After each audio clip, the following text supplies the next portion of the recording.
Good morning, it's your girl. And look, it's Thursday, let's just get right to it, huh? After this.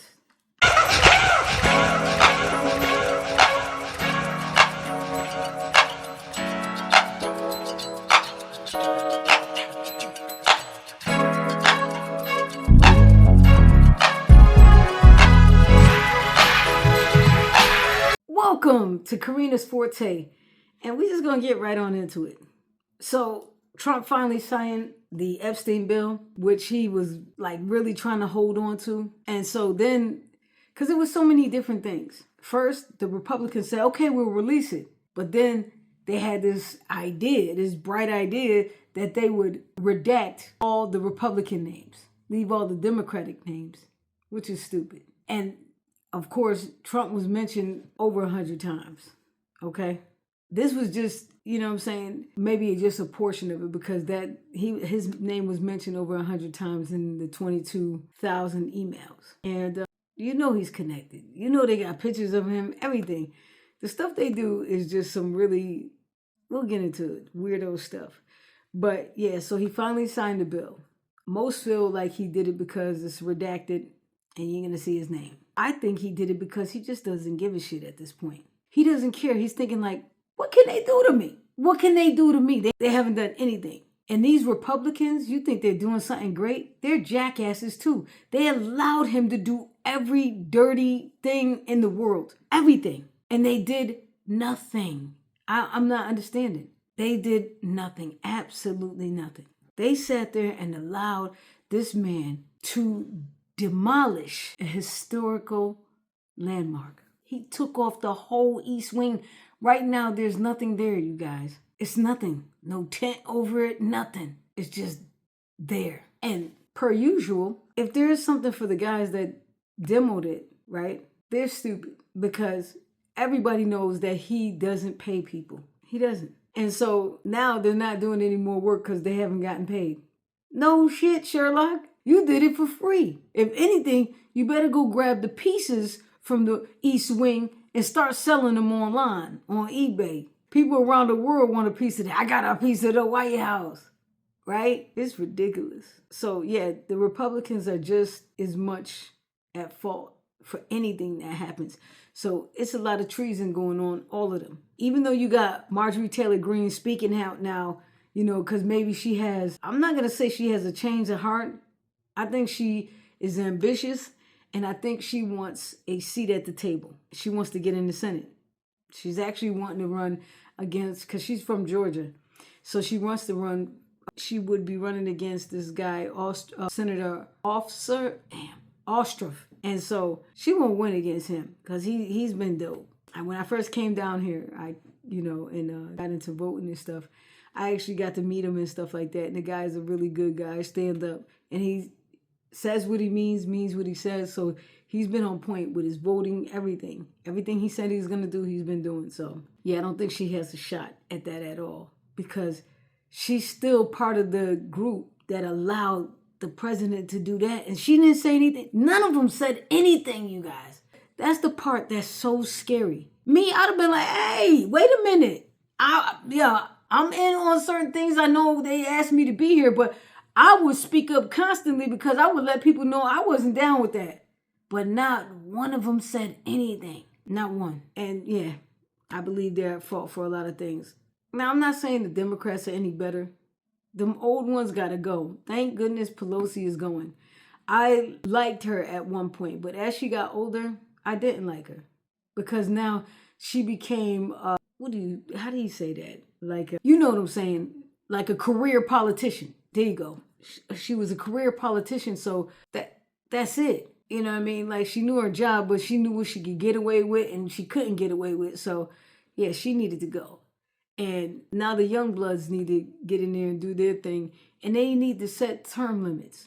Term limits should be mandatory. Also, I know this is going to sound crazy and this ageism and all of this, but after a certain age, people are not thinking the same.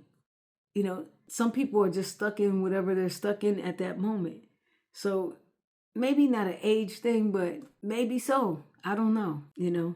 It's hard to say because I'm looking at all the relics that are in there on both sides, and they're just sitting up there taking up seats.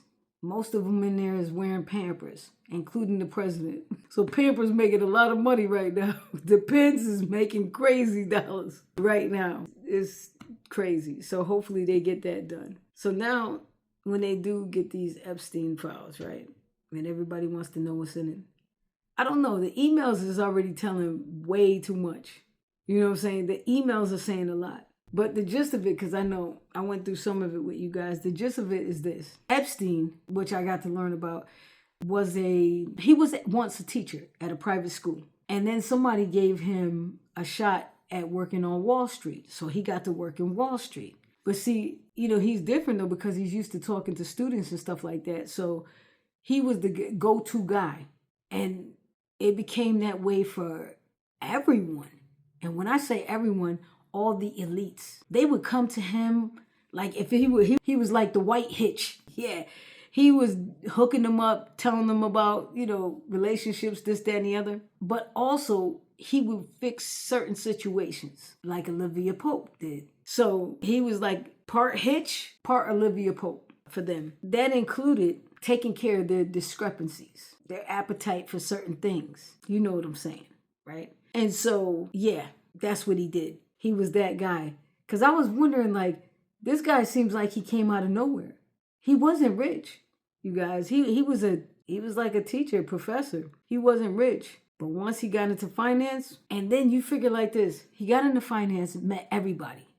And then you got to meet Jeff, you know? So now he's got a list. So now he got to keep like some sort of list of who's there, what they want. Hey, we're doing this party. Let me call this one this. And they want this and that. Special orders. Yeah, he was getting that green for all of that. So this guy has so much money and so much dirt because I believe he videotaped and took pictures of a lot of things. That's what the files are probably going to show. Because I think it's his quote unquote old school Rolodex, right? Okay, this one owes me this, you know, just like the bookies keep, okay, George owes me this, and, you know, okay, Don owes me this, or whatever like this, you know what I mean?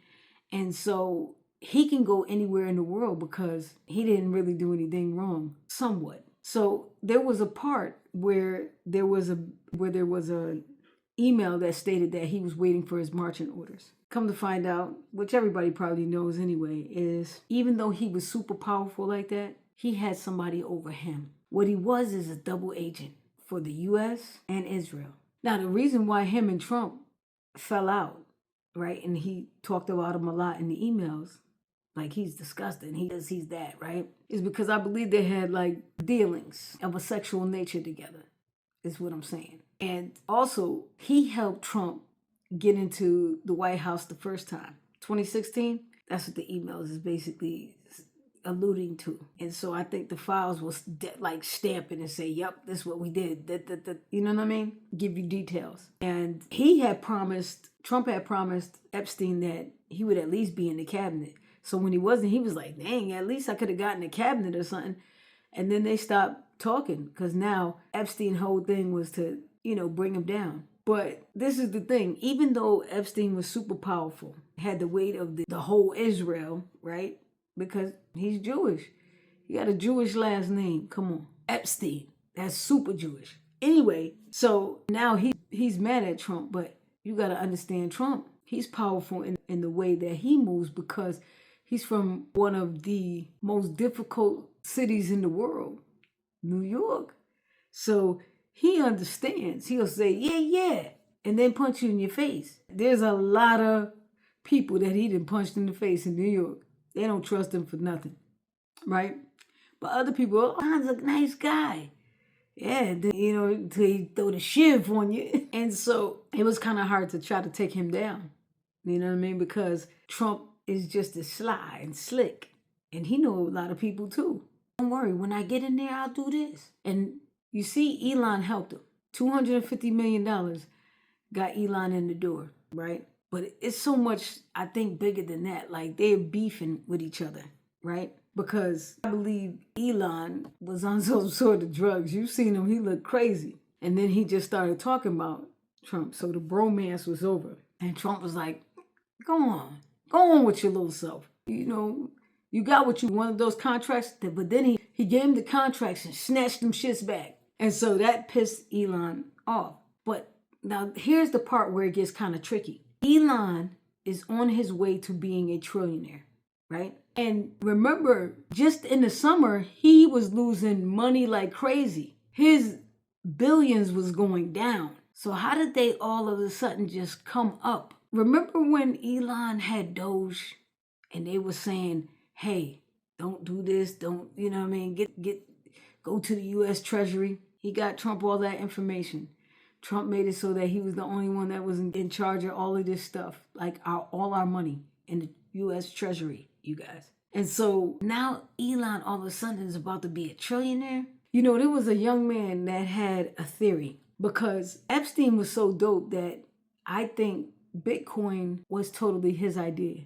And he just paid people to put it all together for him because he knew enough folk. So in Bitcoin, the kid said, what if Elon put the files in the coins? Now, everybody that has one has it on their computer. If you ever downloaded it, the site, all of that. You can't access it, but it's there unless you're like a computer guru. And I was like, they do have a thing in crypto, like a blockchain thing. And I'm saying that something that he really could do. Imagine that. Because the US is not the only one that has those files, right? Let me tell you, whenever you are in trouble and you didn't took notes and something happened to you, you got that go-to person that will release them when they need to be released, is what I'm saying. Everybody got somebody like that. You know what I mean? So that's what I think. Now, with the Bitcoin thing, I don't know if they're trying to keep themselves separate, Elon and Trump. Did Trump throw a couple of coins his way? Did he throw some stuff his way where he's about to be a trillionaire because now he owns more of this? He was already pretty, probably the richest man, they said, in the US. But we also know he lost that money. So how did he get other money where he's almost a trillionaire? He would be the first in, I don't know if it's in the world, because when you go to Saudi Arabia and all that, they don't count their money. Most of them don't even probably know how much money they have. And that's what you call, they're not rich. That's what you call wealth. That's different. That's a different type of beast. Not even knowing what you have, but buying whatever you want and need and not having one worry. So it's a lot more to it. But I really think that right now, Trump is really robbing us blind. I think he is tearing up our treasury and nobody's doing anything about it because they're worried about their little life or whatever. I'll say this. For me personally, if I did get into something like that where it was crazy and I had a little extra loot, but then after I think about this is the country where I was born, all of this stuff, fought for this, that, and the other. All right, they may put me in jail for some time, but I'll also be known as the person that saved America from being a third world country. I don't think any of them are going to do that. But yeah, pay attention to that. Pay attention to your money, what's going on with that. And don't be scared. Don't be afraid. Stay prayed up, like I said, but don't be fearful because whatever you put out in the world comes back. And all the mess that they put out is going to come back because it's some deep stuff. I seen it, but as soon as I started seeing some of these emails and the stuff they were saying, I don't even want to really see the files, to be honest. I don't want to see any of the pictures, anything, because you're going to see more than sexual things in the files. It's going to be some really diabolical stuff, is what I'm saying. And that's why I say stay prayed up. Anywho, I still need you to get up. Yeah, you. Get up, get out. Prayers are needed for our country. For real.